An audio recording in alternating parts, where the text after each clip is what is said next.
এখন আমরা এসেছি মুখার্জি বাবু রেস্টুরেন্টে, যেটা আছে ইটাহার বিএড কলেজের একদম সামনে। এই যে সামনে ইটাহার বিএড কলেজ, মৌলানা আবুল কালাম আজাদ, এর উল্টো দিকে আছে এই রেস্টুরেন্টটা। তো আমরা এসি রুমে বসে আছি, যদিও আজকে ঠান্ডা করছে সেই জন্য বন্ধ করা আছে। আর এখানে নো অ্যালকোহল নো স্মোকিং লেখা আছে। এই জিনিসটা এদের খুব ভালো লাগলো। ভিতরের ডেকোরেশনটাও বেশ ভালো, আর বাইরে থেকে কোনো কিছু দেখা যায় না, কিন্তু এখানে সিসিটিভি আছে। ফ্যামিলি নিয়ে আসলে বা কেউ যদি প্রিয়জনদের নিয়ে আসো তাহলে এখানে সময় কাটাতে পারো। আর রেটগুলো একটু হাই। যা যা এখানে খাদ্য তালিকা আছে দেখতেই পাচ্ছ, যে মেনু চার্ট। তো মেন ব্যাপার যেটা, এখানকার কিছু জিনিস খুব খুব একটা ভালো লাগবে না খাবারগুলো, কিন্তু কিছু কিছু জিনিস খুব ভালো আছে। যেরকম আজকে আমরা পনির পকোড়া অর্ডার করেছিলাম, আর কফিটা মোটামুটি ভালোই।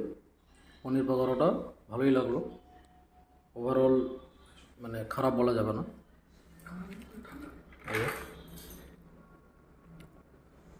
তো এরকম হালকা ফুলকা খাবারের জন্য এখানে তোমরা আসতে পারো।